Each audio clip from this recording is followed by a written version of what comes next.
Each year, on this last weekend in May, we celebrate those who have paved the way to securing our freedoms.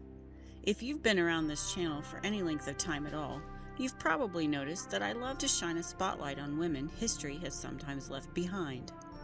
And while the American Revolution time period holds my heart, coming in close second behind that would be the World War II era. So today I'm jumping into more modern history to highlight 3 remarkable women of World War II who sacrificed for others.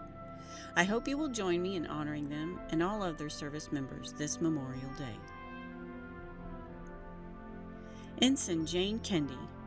When you remember Iwo Jima, what immediately springs to mind is that iconic picture of the Marines raising the flag. But someone else who made their mark there was 22-year-old Ensign Jane Kennedy. Jane was a Navy nurse who landed on Iwo Jima on March 6, 1945. She was the very first U.S. Navy flight nurse to fly an evacuation mission to an active battlefield, and the first to land on a Pacific battlefield. Jane was a flight nurse, so not only was she medically trained, she also received instructions in training and crash procedures, survival, and how to attend and treat patients and adjust treatments during flights of high altitude. Jane and her fellow flight nurses would eventually evacuate a little over 2,300 Marines and sailors from Iwo Jima, attending to them during transport and getting to the forward operating hospitals. Of the 1,176,048 military patients removed on the daring and sometimes dangerous flights, only 46 died en route. Lieutenant Susan Ahn Chong. Susan was the daughter of the first married Korean couple to immigrate to the U.S. in 1902.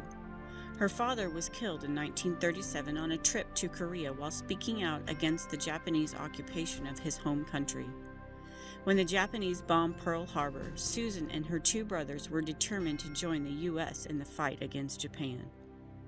She applied to join the WAVES program but was rejected, and despite discrimination as a woman and Asian American, she did not give up. And when she applied again, she was accepted and became the first Asian American woman to join the U.S. Navy.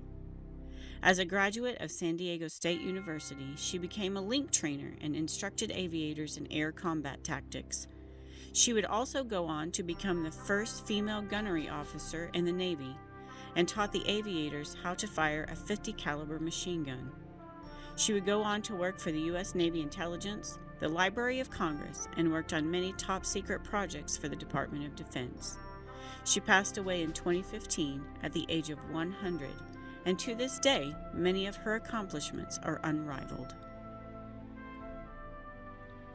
Colonel Ruby Bradley.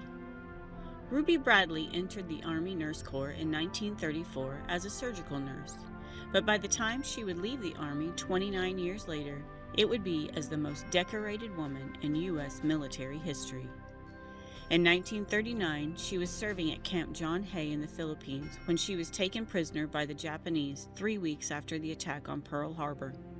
She was eventually interned with other POWs at the Santo Tomas internment camp in Manila. While at the camp, she sprang into action immediately, giving medical attention to prisoners and smuggling food to those who needed it, often going hungry herself.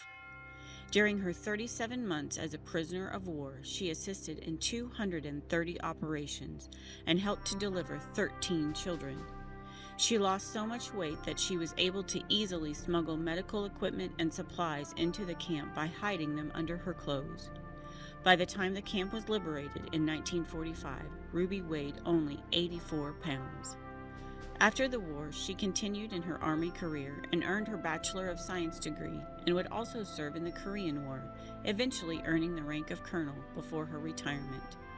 In her career, she earned 34 decorations, medals, and awards, including 2 Legion of Merit awards and 2 Bronze Stars. It goes without saying that there are millions of other service members who have made the ultimate sacrifice. Some whose brave stories will never be published or spotlighted, yet they deserve our praise and thanks all the same. For all of you that have served and given of yourself, I thank you. And to all those women who have paved the way before me, I thank you for the leadership. For more on those who have blazed a trail for us today, please make sure to check out the links at the end of this video. and thanks for watching.